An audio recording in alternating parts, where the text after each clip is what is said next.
ఇక ఢిల్లీలో తెలుగు ప్రజలంతా బీజేపీ పార్టీకే మద్దతు ఇవ్వాలని ఏపీ బీజేపీ నేతలు విష్ణువర్ధన్ రెడ్డి, రమేష్ నాయుడు విజ్ఞప్తి చేశారు. 2 పర్యాయాలు మాయమాటలతో గెలిచిన కేజ్రీవాల్ ఢిల్లీని నివాస యోగ్యం కాని ప్రాంతంగా మార్చేశారని విమర్శించారు. దక్షిణాది ప్రజలు గతంలో కేజ్రీవాల్కు మద్దతుగా నిలిచి మోసపోయామని గుర్తించినట్లుగా విష్ణువర్ధన్ రెడ్డి అన్నారు. కేజ్రీవాల్కు అధికారం తప్ప ప్రజా ప్రయోజనాలు ముఖ్యం కాదంటూ వారు విమర్శలు గుప్పించారు.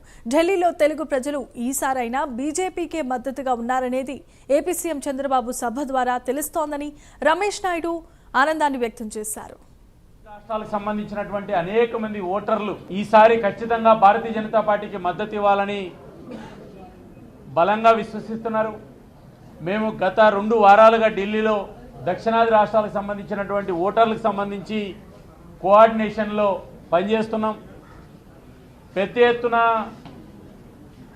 ఆంధ్ర, తెలంగాణ, కర్ణాటక, కేరళ, ఒరిస్సా, పాండిచ్చేరికి సంబంధించినటువంటి అనేక మంది ఢిల్లీలో స్థిరపడినటువంటి వాళ్ళు గత 2 ఎన్నికల్లో కూడా ఆమ్ ఆద్మీ పార్టీకి వాళ్ళు మేము మద్దతు ఇచ్చాం.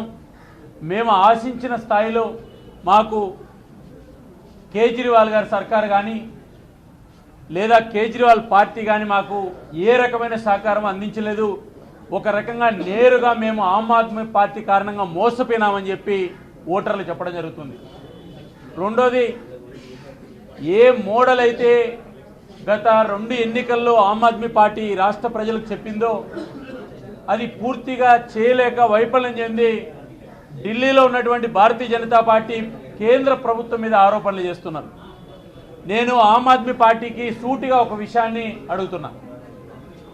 ఢిల్లీలో ఉన్నటువంటి ప్రభుత్వం మీద మాట్లాడేటువంటి మీరు ఈరోజు ఢిల్లీలో ఉన్న సర్కారు, కేంద్రంలో ఉన్న సర్కారు ఢిల్లీలో కూడా వస్తే డబుల్ ఇంజన్ సర్కారు ఖచ్చితంగా ఈ రాష్ట్ర అభివృద్ధికి ఉపయోగపడుతుంది. మీరు అవినీతిలో కూరుకుపోయి ఈ దేశ చరిత్రలో ఏ ముఖ్యమంత్రి అయినా సరే జైలుకు పోతే రాజీనామా చేసినటువంటి అనేక మంది ముఖ్యమంత్రుల చరిత్ర మనం ఈ దేశంలో చూసాం. ఒక్క ఆమ్ ఆద్మీ పార్టీ మాత్రమే ముఖ్యమంత్రి పదవిని వదలకుండా జైలుకు పోయి సుప్రీంకోర్టు మొట్టికాయలు వేస్తే తప్ప నాకు పాలన కంటే పదవి ముఖ్యమని చెప్పి కేజ్రీవాల్ వ్యవహరించిన తీరు ఏదైతుందో ఈ ఢిల్లీ రాష్ట్ర ప్రజలే కాదు, భారతదేశ రాజకీయాల్లో గతంలో ఏ ముఖ్యమంత్రి కూడా ఈ 77 సంవత్సరాల్లో ఈ రకంగా వ్యవహరించినటువంటి తీరును ఈ దేశ ప్రజలు, ఢిల్లీ ప్రజలు గమనించారు. ఆమ్ ఆద్మీ పార్టీ అనేటువంటిది ఒక ముగిసిన అధ్యాయం. సమాజం అంతా కూడా బాగుపడుతుంది. కేజ్రీవాల్ కూడా అదే మాట చెప్పాడు. కానీ ఈరోజు విద్యా వ్యవస్థ అంతా కూడా కొనారిల్లుతుంది. ఢిల్లీలో కూడా ఈ దేశంలో 1,28,000 కోట్ల రూపాయలకు సంబంధించినటువంటి నిధుల్ని మొట్టమొదటిసారిగా సింహభాగం బడ్జెట్లో కేటాయింపులు చేయడం ఏదైతే ఉందో అది చారిత్రాత్మకమైనటువంటి నిర్ణయం. నరేంద్ర మోడీ గారికి భవిష్యత్తు తరాల గురించి, భవిష్యత్తు భారత్ గురించి ఆలోచన ఉంది కాబట్టి ఈరోజు నిర్మలా సీతారామన్ గారు ఆ విధంగా 1,28,000 కోట్ల రూపాయలకు సంబంధించినటువంటి నిధులు బడ్జెట్లో పెట్టడం చాలా సంతోషకరమైనటువంటి విషయం. యువత ఎవరైతే ఉన్నారో మధ్యతరగతి యువతకు ఆర్థిక సహకారం లేక వాళ్ళకు ఒక తృష్ణ ఉంటుంది, పారిశ్రామికవేత్తలుగా ఎదగాలని క్రియేటివిటీ ఉంటుంది.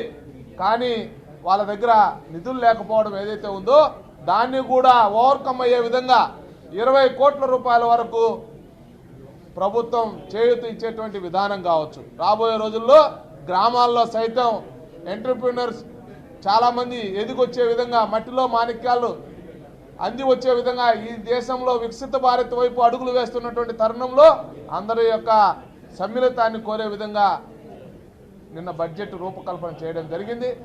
ఇవన్నీ కూడా భవిష్యత్తులో ఢిల్లీ ఎన్నికల ద్వారా భారతదేశం అంతా కూడా ఒక రకమైనటువంటి గొప్ప మార్పును తిరిగి చూడబోతుంది.